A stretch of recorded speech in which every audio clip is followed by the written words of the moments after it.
Derek Prince. O jejum traz libertação e vitória. Se nós olharmos para os registros históricos do Antigo Testamento, encontraremos várias ocasiões onde o jejum e a oração coletiva trouxe uma dramática e poderosa intervenção de Deus. Examinaremos 4 dessas ocasiões. Josafá conquista sem lutar. O nosso primeiro exemplo encontra-se em 2 Crônicas, capítulo 20, do 1 ao 30. Josafá, rei de Judá, recebeu a notícia de que um grande exército dos territórios de Moabe, Amon e do Monte Seir estava invadindo o seu reino, vindo pelo leste.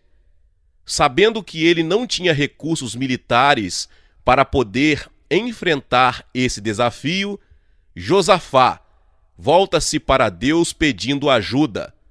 O seu primeiro ato decisivo está descrito no versículo 3. Josafá proclamou um jejum em todo o reino de Judá. Dessa maneira, o povo de Deus foi chamado para unir-se em jejum e oração pública e coletiva para uma intervenção divina. O versículo 13 indica que homens, mulheres e crianças estavam todos incluídos. A partir da chamada inicial ao jejum, os eventos aconteceram em rápida sucessão. O primeiro resultado está registrado no versículo 4. Reuniu-se, pois, o povo, vindo de todas as cidades de Judá, para buscar a ajuda do Senhor. O perigo comum teve o efeito de juntar todo o povo de Deus. A mesma emergência que ameaçou uma comunidade ou uma cidade, ameaçou a todos igualmente. Sem dúvida que havia invejas ou rivalidades entre algumas das cidades representadas. Mas diante da invasão do inimigo, elas foram colocadas de lado. O povo de Deus foi chamado a proteger a sua herança comum, ao invés de promover as suas diferenças pessoais. Como o povo de Judá, dessa maneira reunido em um acordo, Josafá conduziu-os numa oração, lembrando a Deus da sua aliança com Abraão e das suas promessas de misericórdia, baseado nessa aliança. A oração de Josafá recebeu uma imediata e sobrenatural resposta de Deus, que está descrita nos versículos 14 a 17. Através de um dos levitas presente, chamado Jaaziel, o Espírito Santo entregou uma poderosa declaração profética, misturando encorajamento, garantia e direção. A declaração profética de Jaaziel foi recebida por sua vez com adoração e louvor espontâneo por Josafá e todo o povo. Depois disso, Josafá providenciou louvor contínuo e organizado, enquanto conduzia o seu povo para a batalha. Então Josafá se prostrou com o rosto em terra, e todo o Judá e os seus moradores de Jerusalém se lançaram perante o Senhor, adorando-o, e levantaram-se os levitas para louvarem ao Senhor Deus de Israel com voz muito alta, e ordenou cantores para o Senhor que louvassem a majestade santa diante dos armados, e dizendo: Louvai ao Senhor, porque a sua benignidade dura para sempre. 2 Crônicas, capítulo 20, do 18 ao 21. O resultado é descrito nos versículos 22 a 30. Não houve necessidade para o povo de Deus usar qualquer tipo de arma militar. O exército inteiro dos seus inimigos, destruíram a si mesmos, não deixando nenhum sobrevivente. Tudo o que o povo precisou fazer foi passar 3 dias juntando os despojos e depois retornar em triunfo a Jerusalém, com as suas vozes levantadas em grande gratidão e louvor a Deus. Além disso, o impacto dessa vitória tremenda e sobrenatural foi sentida por todas as nações vizinhas. Dali por diante, nenhuma outra nação ousou contemplar hostilidades contra Josafá e o seu povo. 3 lições práticas podem ser aprendidas da vitória de Josafá. Todas as 3 aplicam-se com o mesmo vigor aos cristãos de hoje. Em primeiro lugar, as forças anticristãs que estão em operação hoje no mundo são tão hostis e tão terríveis como o exército que ameaçou Judá nos dias de Josafá. Essas forças estão unidas em ódio e oposição para com todos que verdadeiramente amam e servem o Senhor Jesus Cristo. Elas não estão preocupadas com as diferenças internas denominacionais entre os cristãos. Elas não estão dispostas a poupar os batistas à custa dos metodistas, nem os católicos à custa dos pentecostais. Portanto, não é hora para os cristãos enfatizarem sectarismo ou questões denominacionais que no passado nos dividiram. Ao contrário, é hora para todo o povo de Deus seguir o exemplo de Judá e unir-se em jejum e oração. Em segundo lugar, a história de Josafá demonstra a necessidade dos dons espirituais. Foi o dom de profecia que deu tanto encorajamento como direção a Judá na sua hora de crise. Os dons sobrenaturais do Espírito Santo ainda são necessários para a igreja de hoje. A Bíblia não sugere que Deus alguma vez pretendeu retirar esses dons da igreja.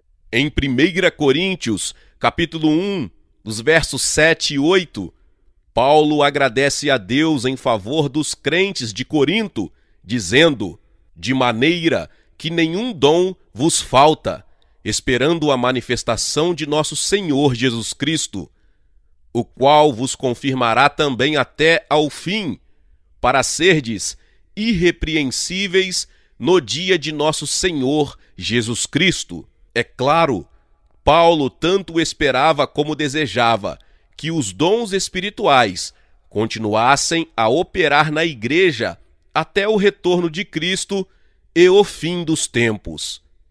Igualmente, Pedro cita a profecia de Joel em Atos e aplica-a à nossa presente época.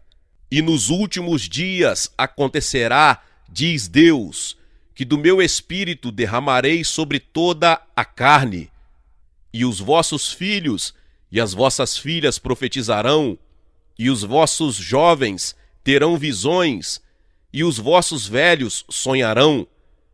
E também do meu espírito derramarei sobre os meus servos e as minhas servas naqueles dias, e profetizarão.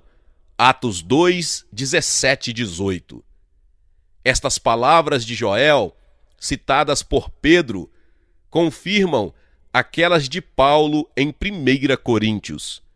Não há sugestão que os dons espirituais do Espírito Santo deverão ser retirados da igreja, mas sim que eles se manifestarão mais e mais, quanto mais nos aproximarmos do fim dos tempos. A terceira lição a ser aprendida da história de Josafá é a supremacia do poder espiritual sobre o poder carnal. Em 2 Coríntios 10:4, Paulo diz: porque as armas da nossa milícia não são carnais, mas sim poderosas em Deus. Os inimigos de Josafá confiavam em armas carnais. Josafá e o seu povo somente usaram armas espirituais. O resultado do conflito demonstra a absoluta supremacia do espiritual sobre o carnal. Quais foram exatamente as armas espirituais que Josafá usou para ter tal efeito? Elas podem ser rapidamente resumidas assim: primeiro, jejum coletivo; segundo, oração unida; terceiro, os dons sobrenaturais do Espírito Santo; quarto, adoração e louvor público. Estas armas, usadas publicamente pelos cristãos nesses dias atuais, ganharão vitórias tão dramáticas e poderosas como as que eles ganharam para o povo de Judá nos dias de Josafá. Esdras obtém uma viagem segura do céu. Para o nosso segundo exemplo de jejum e oração coletivo, vamos para Esdras. Esdras, capítulo 8, dos versos 21 ao 23. Ali, junto ao canal de Ava, proclamei jejum para que nos humilhássemos diante do nosso Deus e lhe pedíssemos uma viagem segura para nós e nossos filhos, com todos os nossos bens. Tive vergonha de pedir soldados e cavaleiros ao rei, para nos protegerem dos inimigos na estrada, pois lhe tínhamos dito: a mão bondosa de nosso Deus está sobre todos os que o buscam. Por isso, jejuamos e suplicamos essa bênção ao nosso Deus, e ele nos atendeu. Esdras fez algo que você e eu às vezes fazemos. Ao testemunhar ao rei, ele colocou-se numa posição onde tinha de viver à altura do seu próprio testemunho. Ele tinha dito ao rei: nós somos servos do Deus vivo. O nosso Deus protege e supre todas as nossas necessidades. Um pouco depois, o caminho abriu-se para que Esdras liderasse um grupo de exilados que queriam regressar de volta para Jerusalém. Eles tiveram de fazer uma longa viagem por território infestado de tribos selvagens e de bandidos. Além de suas esposas e filhos, eles tinham com eles os vasos sagrados do templo, que valiam centenas de milhares de dólares. Que presa para os bandidos! Surgiu a questão: como seriam protegidos no caminho da Babilônia até Jerusalém? Esdras deveria ir ao rei e pedir uma escolta de soldados e cavaleiros? Sem dúvida que o rei teria concedido esse pedido, mas Esdras sentiu-se envergonhado em pedir, porque ele já tinha testemunhado ao rei que o seu Deus, o Deus verdadeiro e vivo, protegeria aqueles que o serviam. Nessa altura, Esdras e os exilados de regresso tomaram uma decisão vital. Eles não confiariam em soldados e cavaleiros para a sua proteção, mas no poder sobrenatural de Deus. Não havia nada de errado moralmente em aceitar uma escolta do rei, mas seria depender de meios carnais. Em vez disso, através da oração e jejum coletivo, eles se comprometeram a buscar sua ajuda e proteção somente na dimensão espiritual do poder de Deus. Esdras seguiu o mesmo procedimento de Judá. Como líder do povo de Deus, ele proclamou um jejum. A razão que ele deu para isso foi para que nos humilhássemos diante do nosso Deus e lhe pedíssemos uma viagem segura para nós e nossos filhos, com todos os nossos bens. Em nosso capítulo anterior vimos, tanto nos Salmos de Davi e nas ordenanças do dia da expiação, que o jejum era reconhecido pelos judeus e aprovado por Deus como um meio pelo qual o povo de Deus podia humilhar-se diante dele e reconhecer a sua total dependência dele. Esdras concluiu dizendo: por isso jejuamos e suplicamos essa bênção ao nosso Deus, e ele nos atendeu. O resultado do jejum e oração coletivo para Esdras e para o seu grupo foi tão decisivo como tinha sido para Josafá e o povo de Judá. O grupo de exilados de regresso completaram a sua longa e perigosa jornada em perfeita paz e segurança. Não houve oposição de bandidos ou tribos selvagens, nenhuma perda de pessoas ou propriedades. Dessa maneira, a lição demonstrada por Josafá foi posteriormente confirmada por Esdras. Vitória na dimensão espiritual é fundamental. É para ser conseguida através do uso de armas espirituais. Depois disso, o resultado será manifesto em cada área da dimensão natural e material. Vitória na dimensão espiritual é fundamental.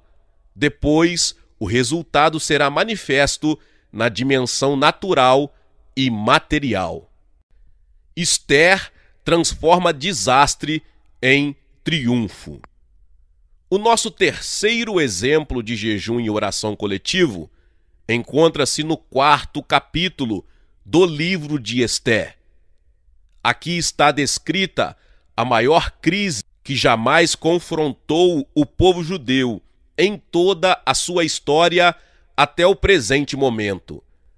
Ainda maior do que a crise com Adolf Hitler.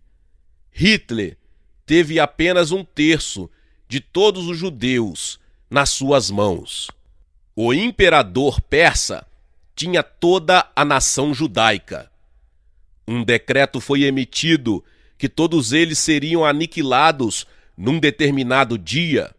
O nome do homem que era o advogado de Satanás contra os judeus era Ramã. Essa história deu origem à festa que os judeus chamam de Purim. Purim significa sortes. A festa é assim chamada porque Ramã lançou sortes para determinar o dia que seria escolhida a destruição dos judeus. Lançar sortes era uma forma de adivinhação. Ramã estava buscando orientação dos poderes ocultos. Ele confiava em forças espirituais ocultas para dirigi-lo na destruição dos judeus. Isto colocou todo o conflito no plano espiritual. Não era apenas carne contra carne, era espírito contra espírito. Através de Ramã, Satanás estava, na verdade, desafiando o poder do próprio Deus. Se ele tivesse tido êxito em destruir os judeus, teria sido uma vergonha eterna para o nome do Senhor. Mas quando o decreto para a destruição dos judeus foi emitido, Ester e as suas criadas aceitaram o desafio. Elas entenderam que o conflito era no plano espiritual e a resposta delas foi no mesmo plano. Concordaram em jejuar por 3 dias, noite e dia, sem comer ou beber. Combinaram com Mordecai que ele reuniria todos os judeus em Susã, a cidade capital, para se unirem em jejum pelo mesmo período. Observe em Ester 2,19 que mais uma vez, na hora da crise, vemos que o povo de Deus estava reunido, assim como nos dias de Josafá. Dessa maneira, todos os judeus em Susã, junto com Ester e as criadas, jejuaram e oraram 3 dias, 72 horas, sem comer e beber. O resultado do seu jejum e oração coletivos está descrito nos capítulos seguintes do livro de Ester. Podemos resumi-lo rapidamente, dizendo que toda a política do Império Persa foi modificada por completo em favor dos judeus. Haamã e os seus filhos pereceram. Os inimigos dos judeus em todo o Império Persa sofreram completa derrota. Mordecai e Ester tornaram-se as 2 personalidades mais influentes na política persa. Os judeus em cada área experimentaram uma medida singular de favor, paz e prosperidade. Tudo isso pode ser atribuído diretamente a uma causa: o jejum e a oração coletivos do povo de Deus. Nínive poupada, Samaria destruída. Nós tiramos nossos 3 primeiros exemplos de jejum e oração coletivos da história de Israel. Para o nosso 4º e último exemplo, vamos olhar para uma nação gentílica.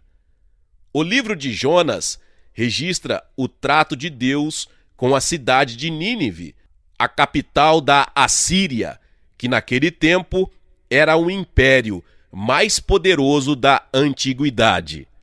A Bíblia retrata Nínive como uma cidade cruel, violenta, idólatra, ao ponto de colher o julgamento divino. Deus chamou Jonas para ir e alertar Nínive que o julgamento estava prestes a vir. Jonas recusou-se a ir primeiro. Ele era cidadão do reino norte de Israel. Ele sabia que o Império Assírio era naquele tempo o inimigo nacional de seu próprio povo. O julgamento sobre Nínive aliviaria a ameaça assíria a Israel. Por outro lado, misericórdia para com Nínive aumentaria o perigo para Israel. Portanto, Jonas estava relutando em levar qualquer mensagem a Nínive que pudesse afastar o iminente julgamento de Deus sobre aquela cidade. Entretanto, quando chamado pela 2ª vez, depois de suportar a disciplina severa de Deus, Jonas foi a Nínive. A sua mensagem foi extremamente simples. Ainda 40 dias e Nínive será subvertida. Jonas 3:4. A resposta do povo de Nínive foi imediata e dramática. Está descrita nos próximos 5 versículos. E os homens de Nínive creram em Deus e vestiram-se de saco, desde o maior até ao menor. Esta palavra chegou também ao rei de Nínive, e ele levantou-se do seu trono e tirou de si as suas vestes e cobriu-se de saco e sentou-se sobre a cinza. E fez uma proclamação que se divulgou em Nínive, pelo decreto do rei e dos seus grandes, dizendo: nem homens, nem animais, nem bois, nem ovelhas provem coisa alguma, nem se lhes dê alimentos, nem bebam água. Mas os homens e os animais sejam cobertos de sacos, e clamem fortemente a Deus, e convertam-se, cada um do seu mau caminho e da violência que há nas suas mãos. Quem sabe se Deus se voltará e se arrependerá e se apartará do furor da sua ira, de sorte que não pereçamos. Jonas 3, 5 ao 9. Não existe nenhum outro instante na história do Antigo Testamento de um arrependimento tão profundo e universal, onde toda uma comunidade participou. Todas as atividades normais paralisaram. O rei e os nobres proclamaram um jejum e eles mesmos deram o exemplo. Foram seguidos não apenas por todos os habitantes de Nínive, mas até pelos bois e ovelhas. Toda a cidade se lançou sobre a misericórdia de Deus. As palavras não poderiam pintar um quadro mais vívido. Um jejum universal e público tornou-se a mais completa e apropriada expressão de profunda lamentação interior e auto-humilhação. A resposta de Deus para o jejum de Nínive é descrita no último versículo do capítulo. E Deus viu as obras deles, como se converteram do seu mau caminho, e Deus se arrependeu do mal que tinha anunciado lhes faria, e não o fez. A história registra que Nínive, dessa maneira poupada à última da hora, continuou como uma cidade mais ou menos estável e próspera por cerca de 150 anos e foi finalmente destruída em 612 a.C., como predito pelos profetas posteriores, Naum e Sofonias. Princípios que se aplicam hoje.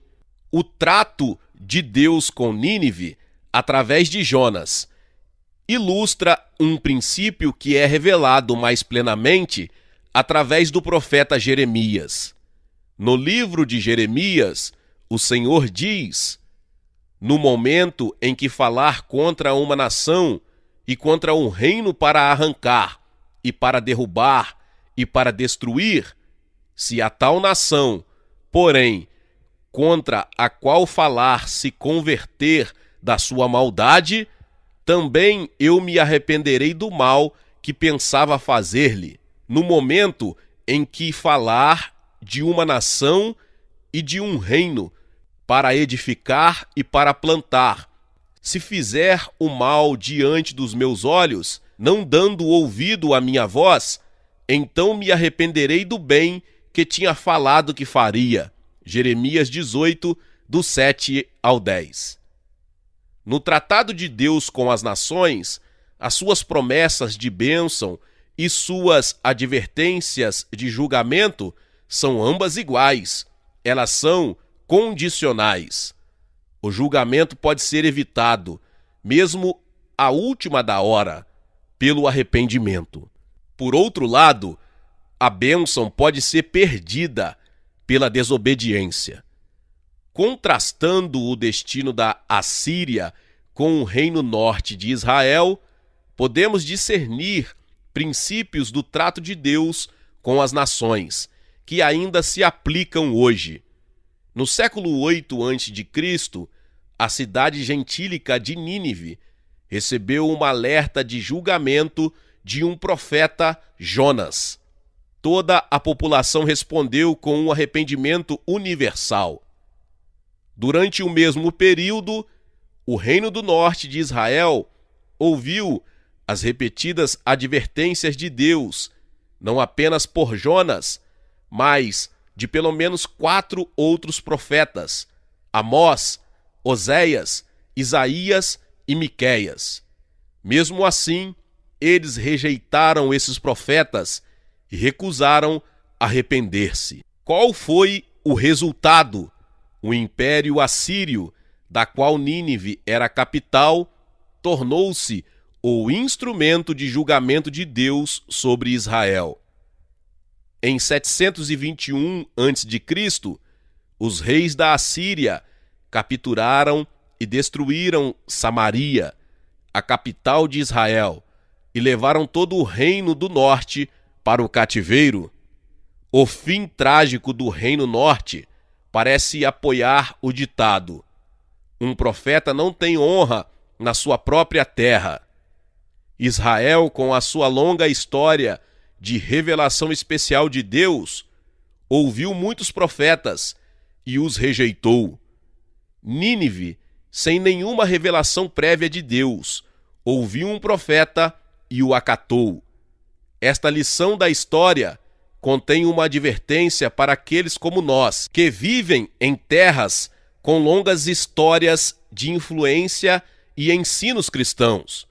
Tomemos cuidado para não permitirmos que a nossa familiaridade com a mensagem nos impeça de reconhecermos a sua urgência.